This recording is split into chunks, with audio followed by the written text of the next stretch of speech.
I do not think that's the right answer.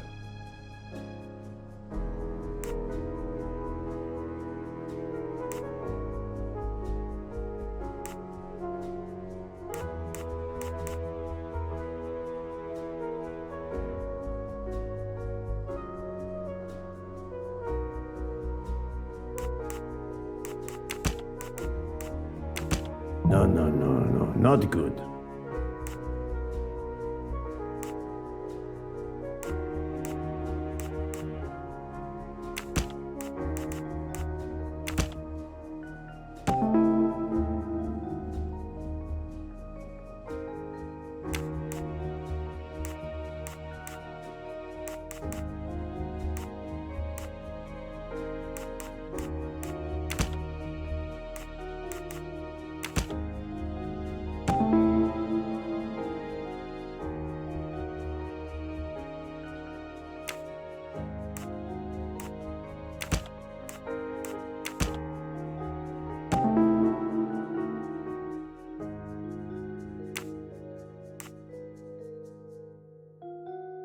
So, the murderer must have exited through Madame Hubbard's room.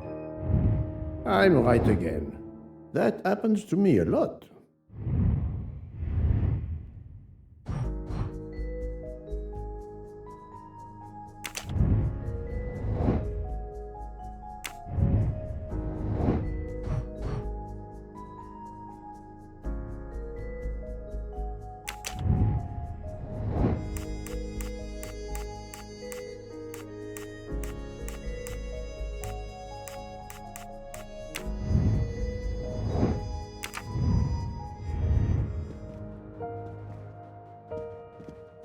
I shouldn't leave until I have finished inspecting the crime scene.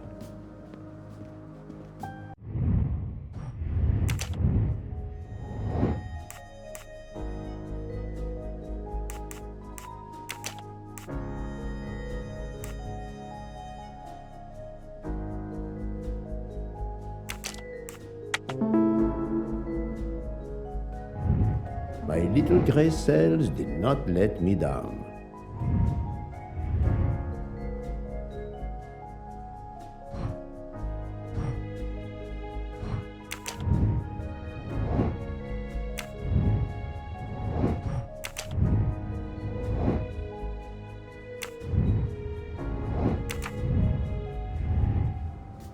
I shouldn't leave.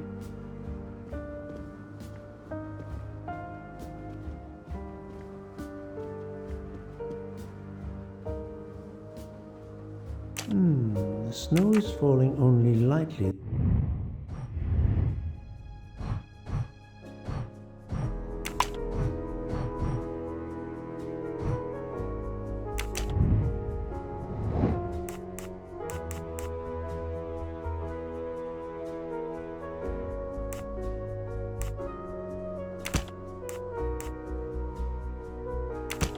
Think, Poirot. That is not a good answer.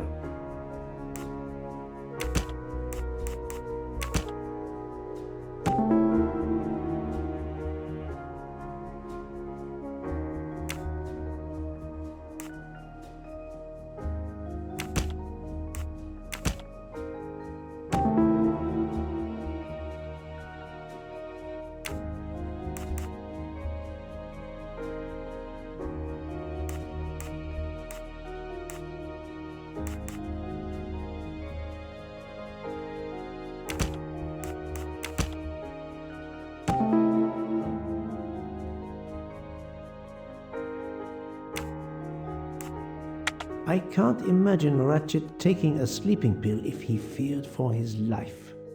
My little gray cells did not let me down.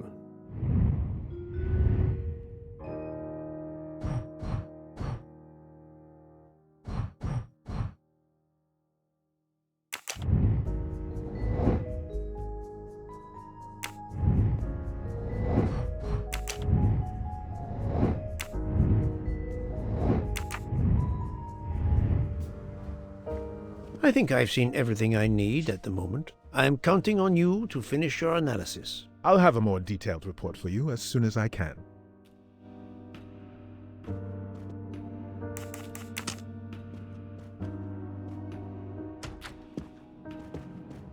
So, Poirot, did you find anything out?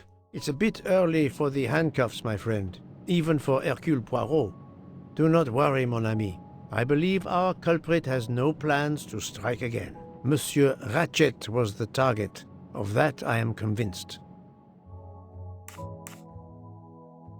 Tell me, Book, how did you spend last night? This is a joke, I hope.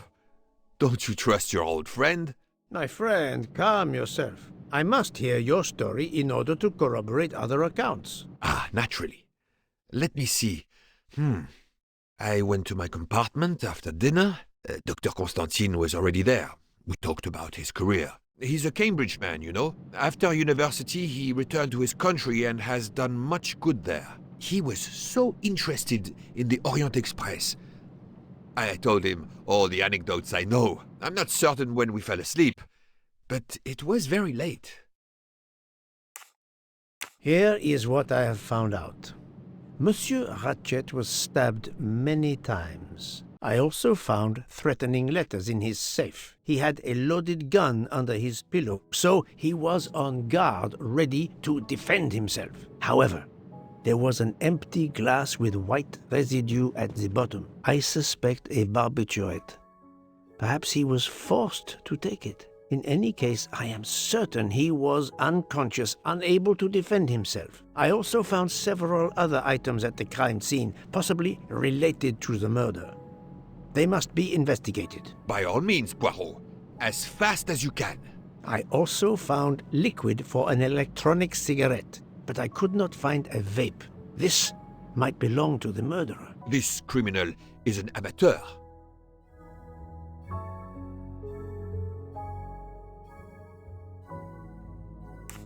I need a list of the passengers with their compartment numbers. Pierre Michel will have it. I must interview the rest of the passengers and the staff. I'll be in the bar car if you need me. We are hours late. Soon I hope help will arrive.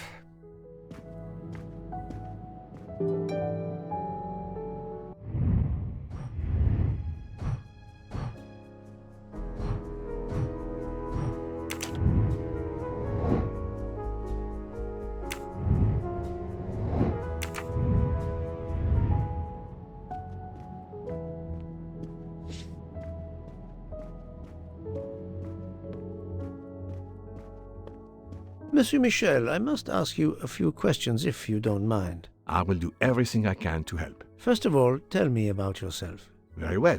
My name, as you know, is Pierre Michel. I am from Calais. I've been with the company for over 15 years. Thank you.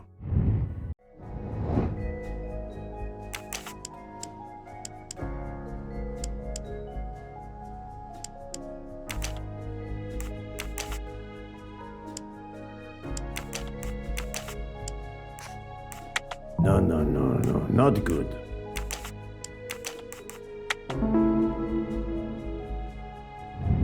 I'm right again.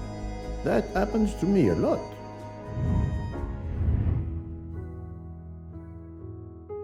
Can you provide me with a listing of the passengers and their rooms, please? Yes, certainly.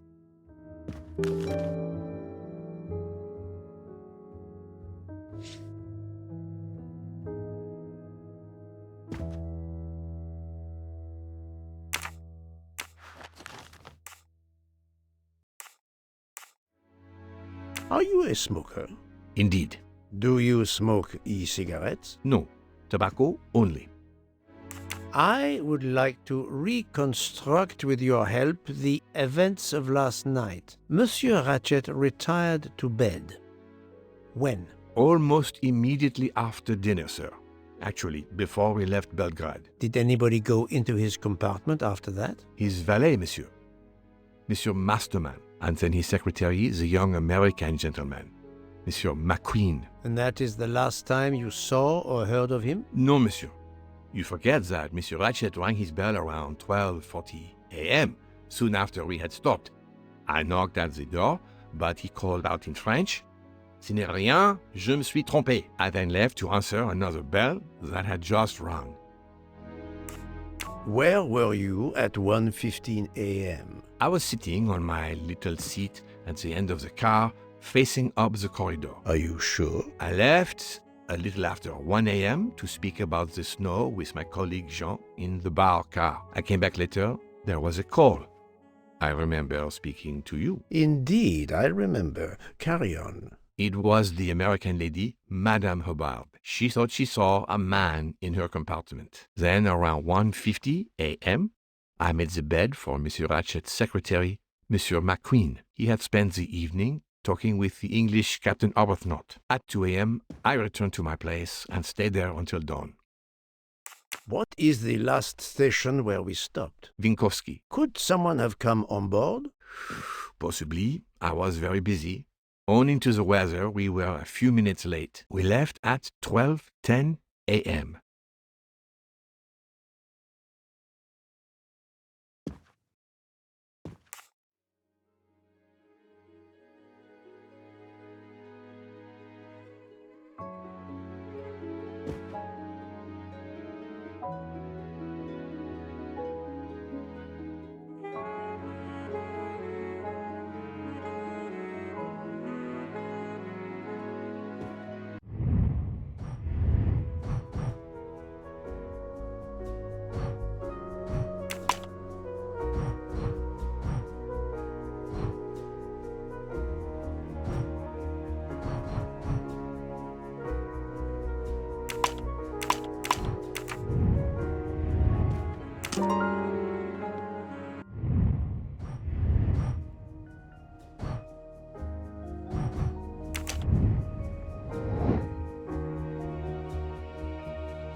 Et voilà.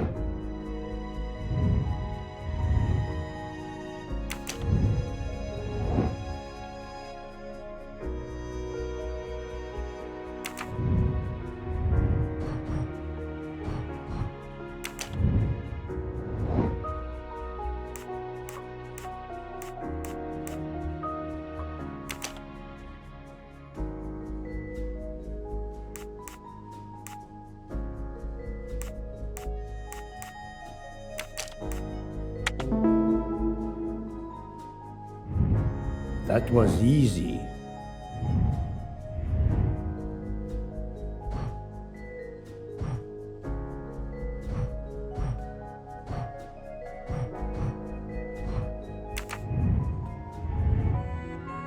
I think I've seen everything I need at the moment. I'm counting on you to finish your analysis. I'll have a more detailed report for you as soon as I can.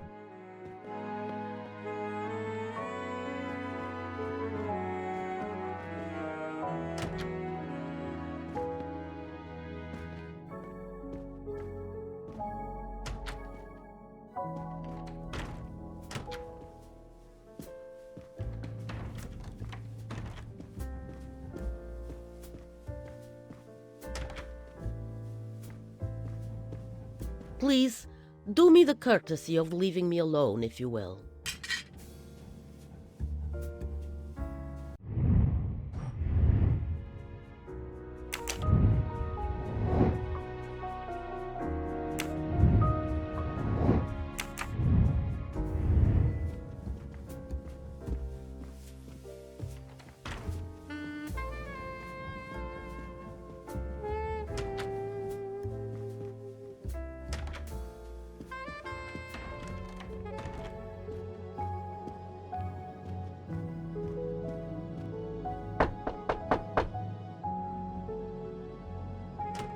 Good morning, madam. I am Hercule Poirot. Caroline Hubbard. What can I do for you, Mr. Poirot? I am the bearer of unfortunate news. It's obvious with all the commotion that something has happened. Madame Hubbard, I am afraid your neighbor, Monsieur Ratchet, was murdered last night. Oh my God! I knew it! I knew it! I would like to ask you some questions, but first, may I inspect your room? Of course, yes, you must.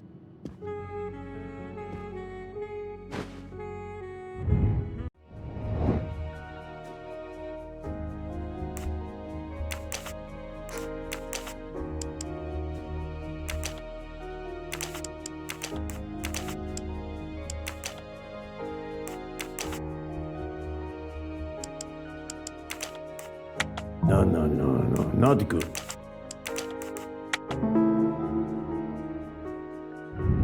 Et voilà.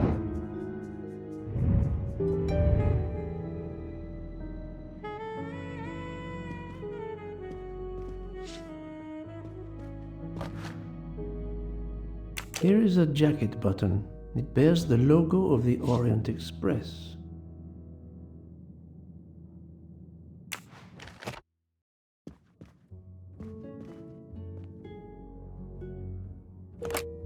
This door connects to Monsieur Ratchet's compartment. It was latched on this side.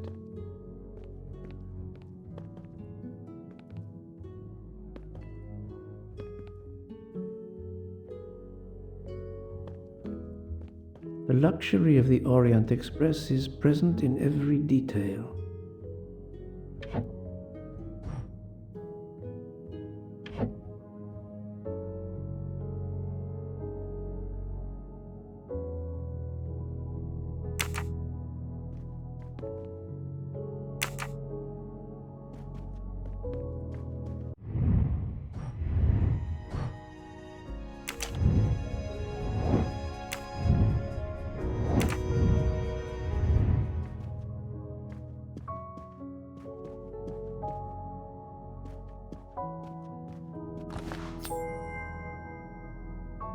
Another delightful trophy for my collection.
This door was latched.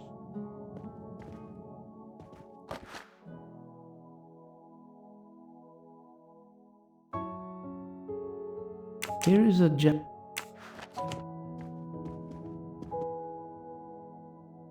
Madame, please tell me about last night. The murderer was right here in my compartment. I woke up. All in the dark it was. I was just so scared I couldn't scream. I pressed the call button. I pressed and pressed. I heard footsteps running in the corridor, then a knock on my door. "Come in," I screamed. And I switched on the lights at the same time. And would you believe it? There wasn't a soul there. You think he went back into the other compartment? How do I know where he went? I had my eyes shut tight. The conductor came in. I told the man what had happened, and he didn't seem to believe me. I asked him to search the room, but he found nothing. I told the conductor to look at the door between the compartments, and sure enough, it wasn't bolted. Well, I soon saw to that. I told him to bolt it, then and there. Madame, the murderer was right here in my compartment. I woke up. All in the dark it was. I was just so scared I couldn't scream. I pressed the call button. I pressed and pressed. I heard footsteps running in the corridor, then a knock on my door. "Come in," I screamed. and I switched on the lights at the same time. And would you believe it? There wasn't a soul there. You think he went back into the other compartment? How do I know where he went? I had my eyes shut tight. The conductor came in. I told the man what had happened, and he didn't seem to believe me. I asked him to... I told the conductor to... How is it you didn't bolt the door between the two compartments? But I had. Well, as a matter of fact, I asked that Swedish lady, Olsen, Greta, if it was bolted, and she said it was. How was it you could not see for yourself? I was already in bed, and my toiletry bag was hanging on the hook of the door. I couldn't see the latch from where I was. What time was it when you asked her to do this for you? Oh, it must have been around 10:30 or 10:45 p.m. She'd come along to see if I had an aspirin. But instead of opening my door, she opened Mr. Ratchet's door by mistake. He said something quite rude, like, "Not a chance, lady, you're too old." It shocked her. She came in. I told her where to find the aspirin, and she got it out of my toiletry bag. Poor girl, she didn't have a good night. The same could be said for Monsieur Ratchet. It appears Mademoiselle Olsen may be the last person to see Ratchet alive.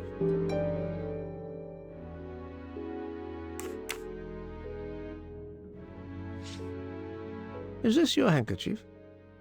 No, not at all. Yet it is embroidered with an initial H, like your name. I don't care. It's not mine, and I would certainly never buy something so impractical as that frilly thing. Are you a smoker? No, definitely not. Filthy habit. I found a jacket button on your table. It looks like it belongs to a train employee. The button bears the logo of the Orient Express. Well, of course the conductor came in last night, but he didn't go near that table. Still, it's a safe bet that it belongs to the conductor. I'll check his jacket later, to be sure. I have not finished inspecting your room. If you don't mind,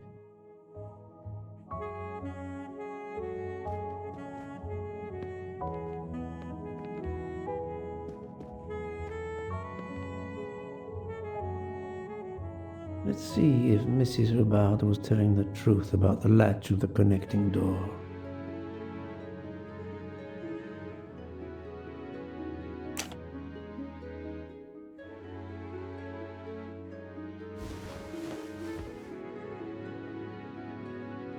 This hook is probably where Mrs. Hubbard hung her toiletry bag. This hook...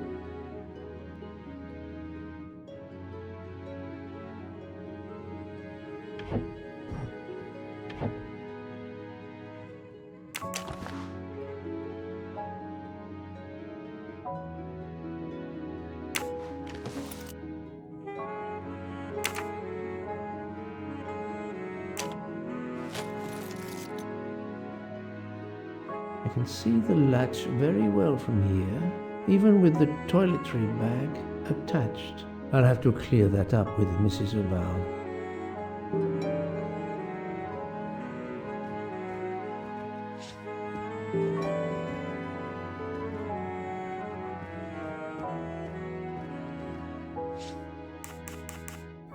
Mrs. Hubbard, you told me that the door connecting the two compartments was closed, correct? Yes, it was, as I told you.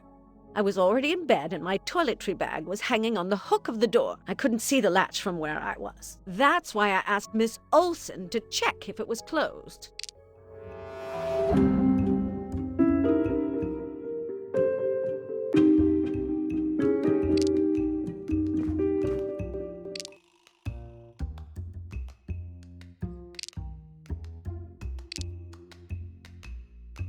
Are you sure everything you've told me is accurate, Madame Hubbard? Of course. I have an excellent memory.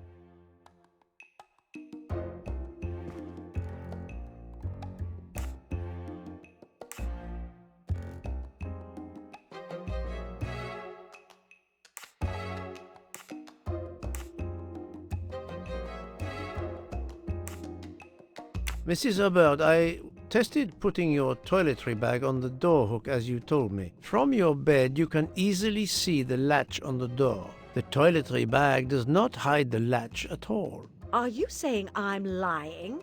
It may have been stuck somehow in a different position, or I may not have seen it in the darkness. Or I didn't think to look, you irritating man. Details matter, madame. A man has been most savagely murdered. You will excuse me if I attempt to separate the truth from the false. Forget my toiletry bag and focus on who entered my compartment. Probably after killing Mr. Ratchet. Madame Hubbard is a force to be reckoned with, but I suspect I'm not done with her.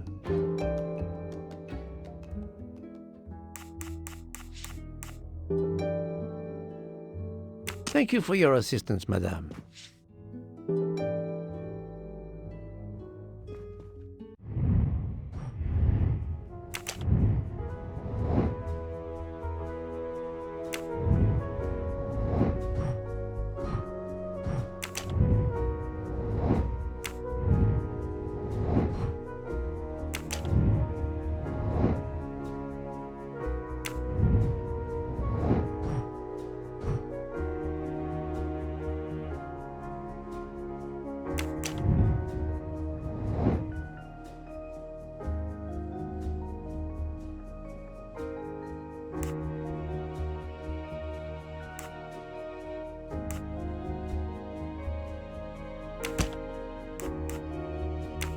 I do not think that's the right answer.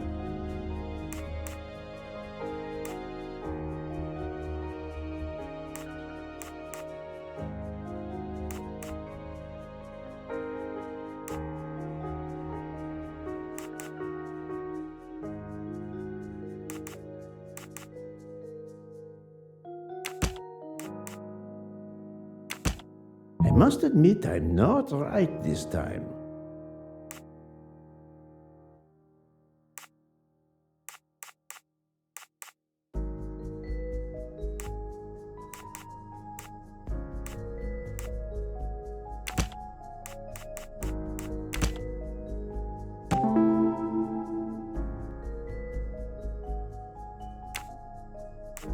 While Monsieur Michel was chatting with Monsieur Fauchet in the bar car between 1 a.m. and 2 a.m., the murderer could have escaped Ratchet's room without being seen. I'm right again. That happens to me a lot.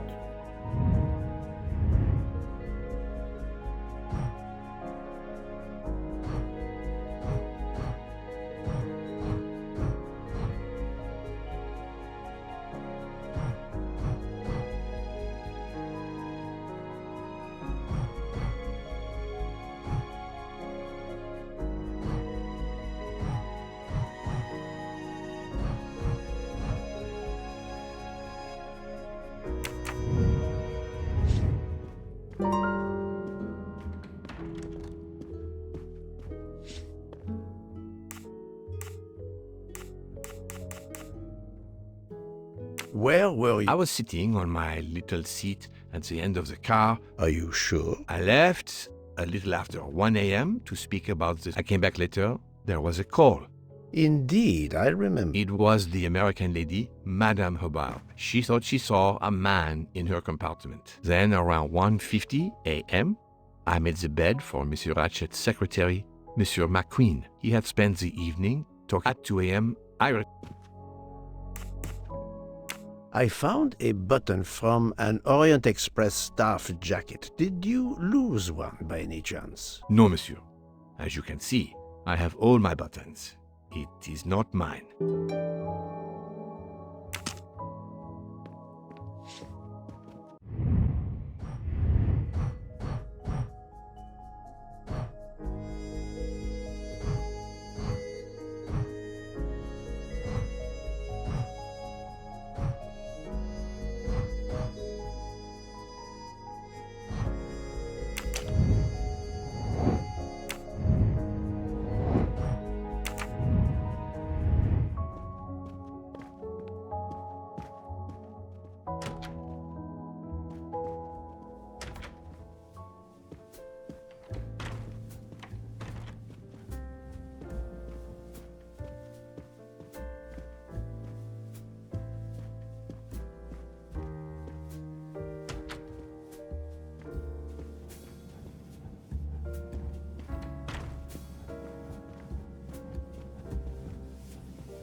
So, Poirot, I hope you are progressing in your investigation. I have not finished yet, but it is progressing, yes. I still have many questions that must be answered. I will report to you as soon as I can. So, Poirot,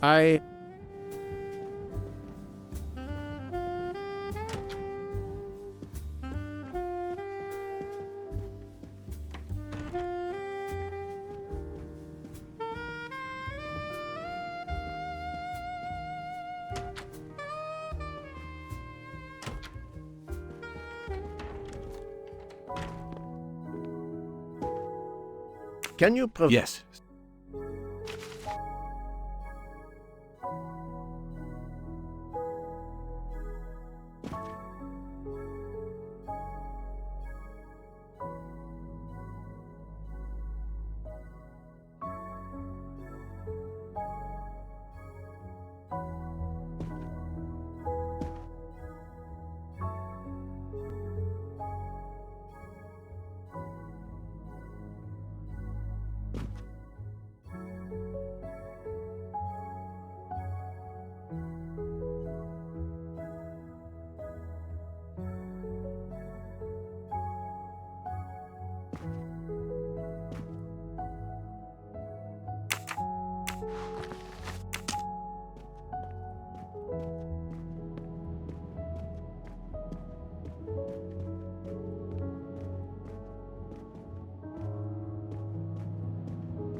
Finest of curling irons for the moustache.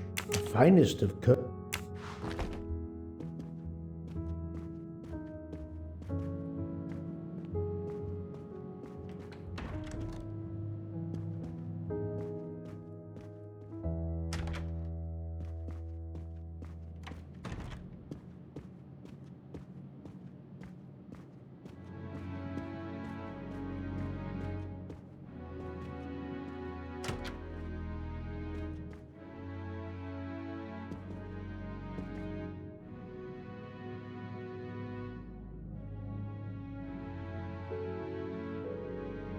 Monsieur Edward Masterman, I believe. May I ask you some questions? I can barely talk. I have a terrible toothache. We have a doctor on board the train. Perhaps... I do not need a doctor. I use essential oils. If you can find my flask of clove oil in my box, I would be grateful. Fine, if you insist. I will help you.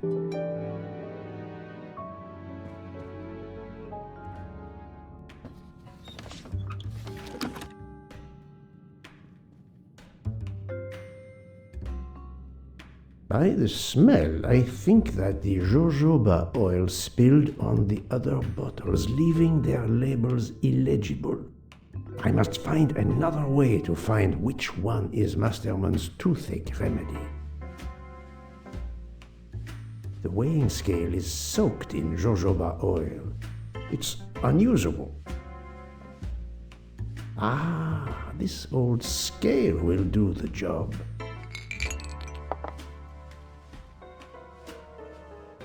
To start, I must first arrange the vials from the lightest to the heaviest.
Now that I know the order, I think that I can easily guess which one is the clove oil.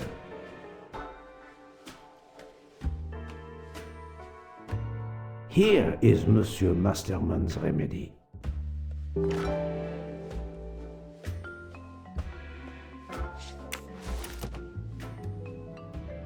Here is your remedy. I hope it will help. Thank you very much, sir. Well, I can finally speak without too much pain. I'm ready to answer your questions. You are Monsieur Ratchet's valet? Yes, sir, that is correct. Were you told that your employer was murdered? Yes, sir. A very shocking occurrence.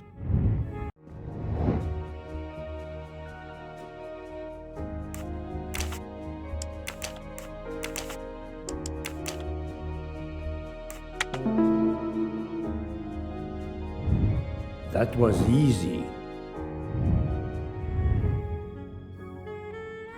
At what hour did you last see Monsieur Ratchet? It must have been around 9 p.m., sir. That or a little after. I went to bed around 10:30 p.m., same as the person who shares my room, Mr. Foscarelli. He almost immediately began snoring. What did you do then?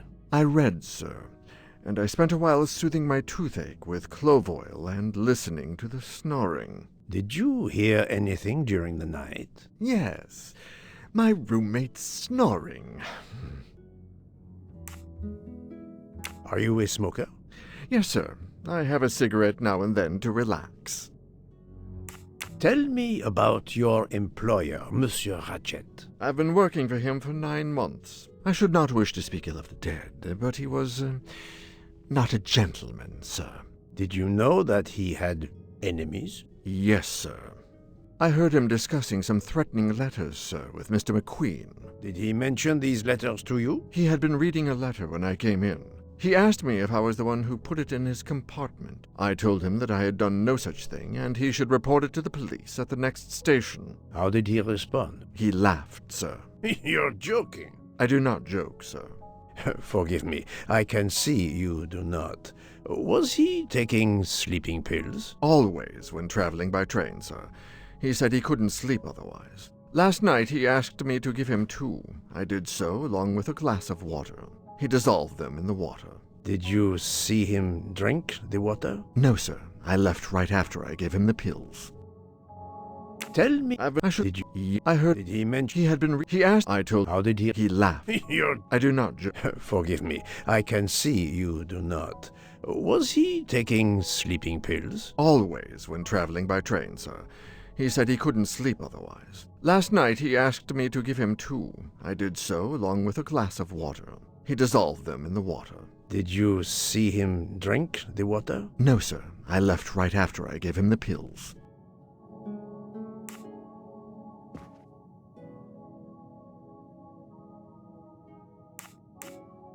Are you a... Yes, sir. Was Monsieur Ratchet a smoker? No. He finds smokers disgusting. Can you tell me again why you gave sleeping pills to Monsieur Ratchet? Yes, I gave him the pills because when he takes the train, he has trouble sleeping. The letter must have worried him. He specifically asked me to prepare the sleeping pills. I didn't see him drink the water with the pills in it.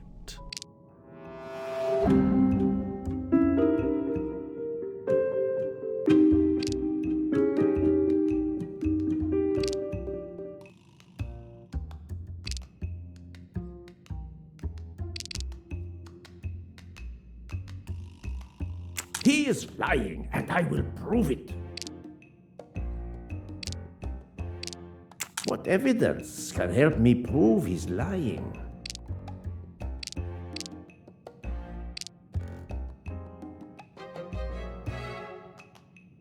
I have no way to prove he's lying.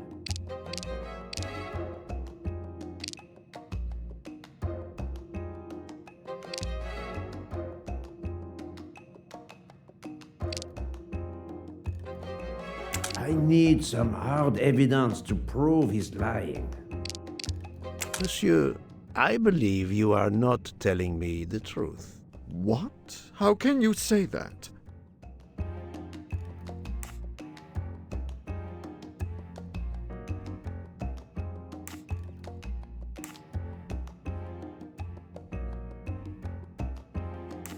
He received threatening letters. One, it seems, last night. Did you know he had a gun under his pillow? And even asked for my help to watch over him? I find it strange that he asked you for sleeping pills when he was afraid for his life and prepared to defend himself. I'm sure I don't know. Maybe to calm his nerves, maybe out of habit. It makes no sense. Wait, please.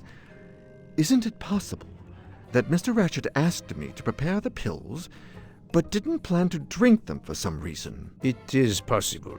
But I am a student of character, monsieur, and the Monsieur Ratchet you describe is not the man I met. If you'll excuse me, my toothache is getting worse again. I'm afraid this time you must prepare your own clove oil.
I believe I am addressing Monsieur Hector McQueen. Guilty as charged. I beg your pardon. Oh, sorry. Just an expression. My father used to say it. You must have had an interesting childhood. I am Hercule Poirot. No need to be modest. You're a detective. You are Monsieur Ratchet's secretary? I am Mr. Ratchet's secretary. Just over a year. I mainly take care of translating certain texts for him. Mr. Ratchet only speaks English. Prepare yourself for a shock. Your employer, Monsieur Ratchet, is dead. So they got him after all. What do you mean? You are assuming he was murdered? I know he had enemies. What can you tell me about Monsieur Ratchet? He was American. He was an antiques dealer. I don't know much more. Mr. Ratchet never talked about himself or his life, but I think Ratchet wasn't his real name, and he left the United States to run away from something, or someone. Yes? He started getting letters, threatening letters. Do you still have them? I have one. Did you know that Monsieur Ratchet had asked for my help? Asked you?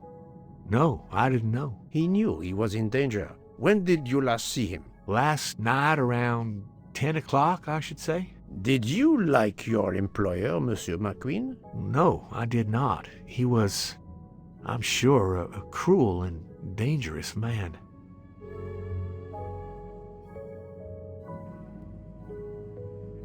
Can you tell me your movements last night? I went back to my compartment. I read a little. In Belgrade, I went out onto the platform to smoke, but it was cold. I quickly went back in. I then went to Mr. Ratchet's compartment to take some dictation for him. I left around 10 o'clock. I saw Captain Arbuthnot. We ended up chatting in my compartment. Then we went out on the platform to quickly stretch our legs at Vinkovsky. He left around 2 o'clock. Thank you. I will need to check Monsieur McQueen's story with Captain Arbuthnot.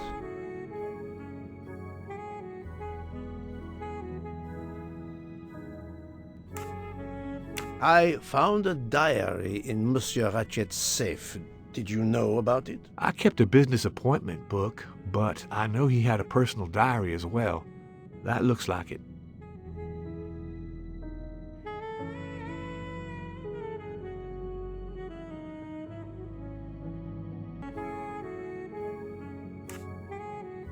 Are you a smoker? Yes, I smoke cigarettes. I've tried to quit, but no luck. Can you give me this letter, please? Of course, here it is.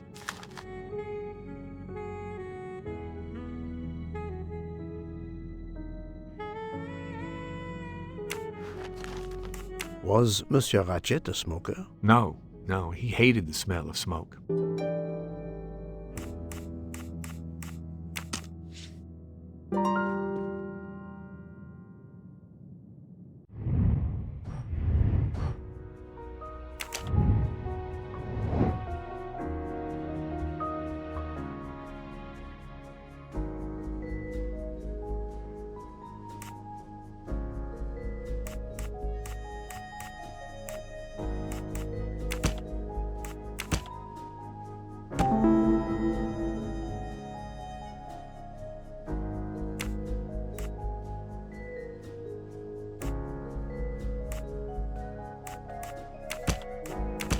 This is wrong, but I'm never far from the truth.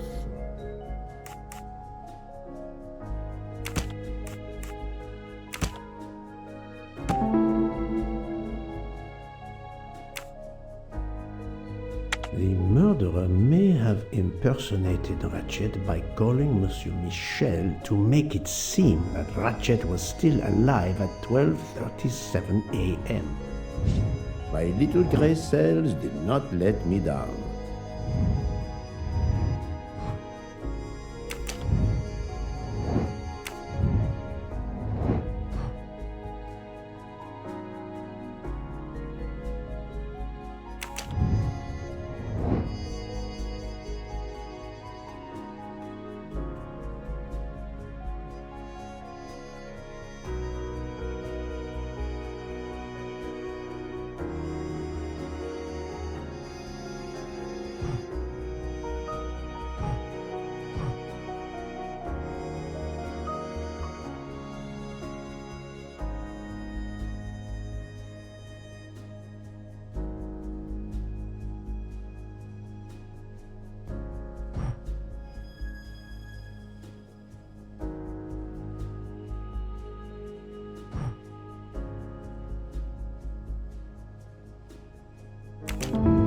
Et voilà.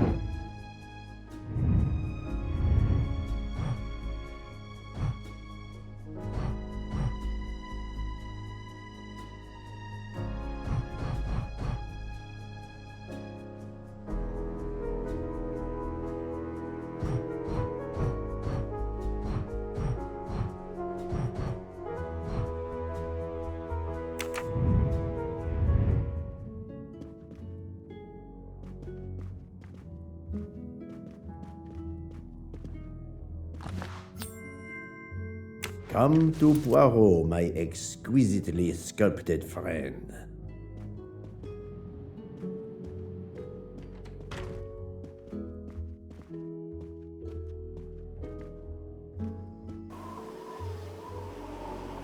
The train is completely trapped because of the avalanche. Hopefully, not for too long.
So, my friend, have you found our killer? Not yet, but I will tell you what I have learned. Please. Our assassin could have gotten on the train at Vinkovsky disguised as a conductor, entered Ratchet's room, and killed him. Then he walked out through Madame Hubbard's connecting door, where he lost a button from his jacket. He had to wait for Monsieur Michel to be absent. He waited too long.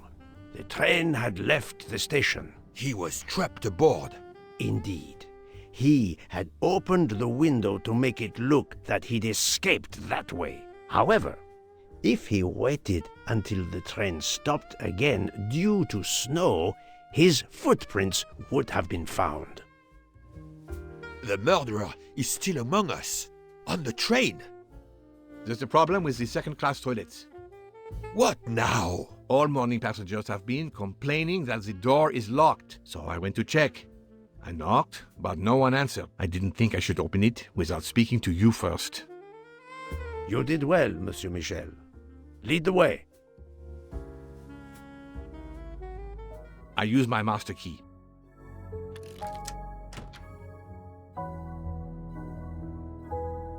But who is she? Is she alive? She is breathing. Then if she isn't dead, isn't she our murderer? That, my friend, is what we must find out.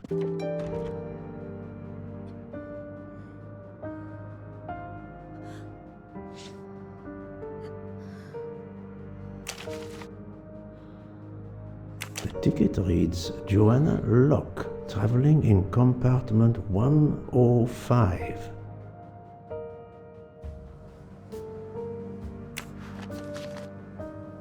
Miss, can you hear me?